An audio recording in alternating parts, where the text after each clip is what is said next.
menyingkir bukanlah salah.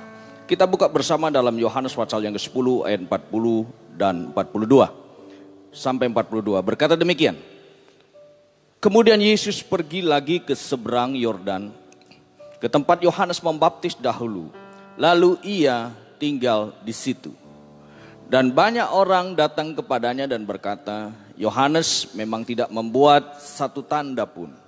Tetapi semua yang pernah dikatakan Yohanes tentang orang ini adalah benar.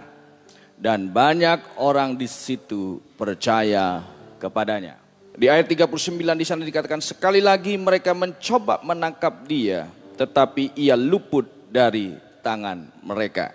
Bapak Ibu yang saya kasih dalam Yesus Kristus, kadang-kadang orang-orang berkata menyingkir mungkin dianggap sebagai sebuah kesalahan.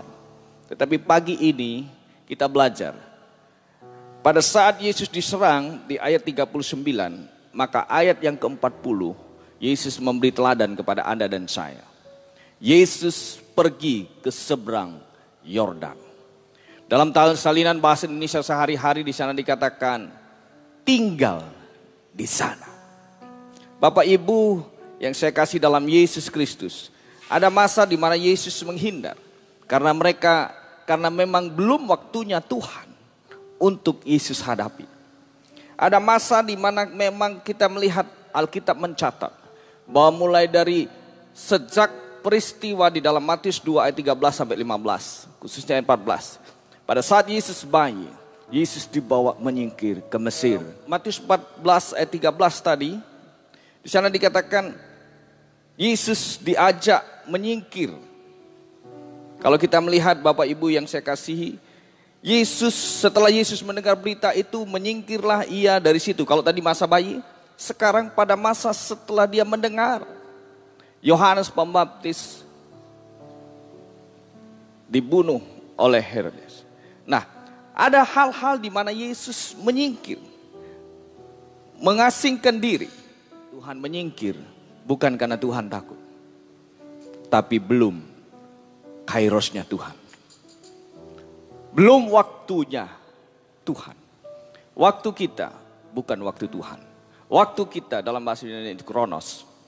Bukanlah waktu Tuhan. Itu kairos Tuhan. Kita harus menyingkir sementara di rumah-rumah. Taatilah aturan pemerintah. Taatilah anjuran pemerintah. Di sana dikatakan banyak orang datang kepadanya dan berkata, Yohanes memang tidak membuat satu tanda pun.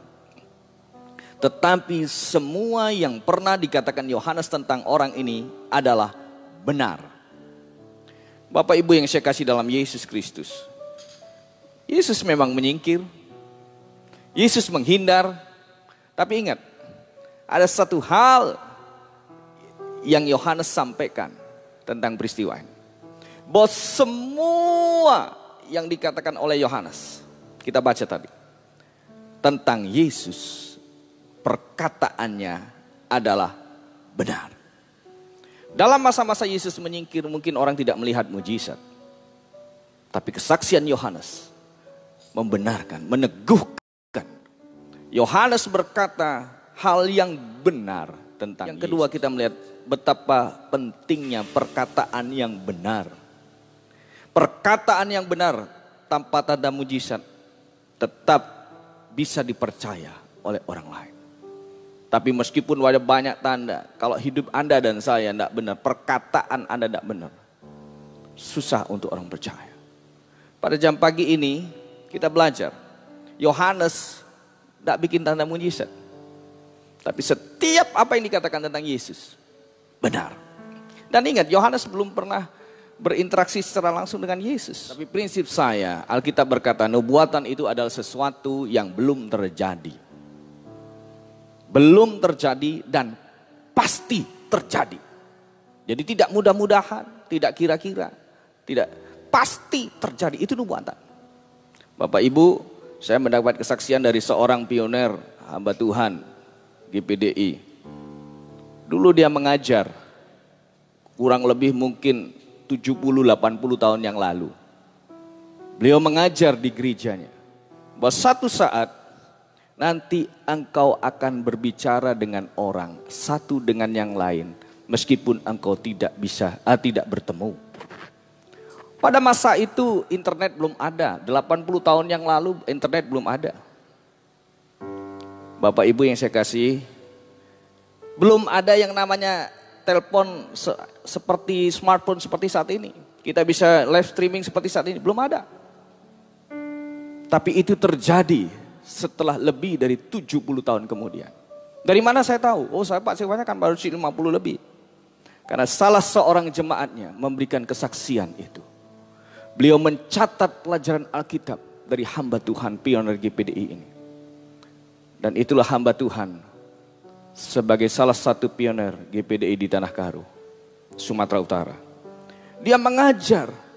Dia mengajar. Dan bukan kebetulan kalau itu juga merupakan kakek daripada istri saya.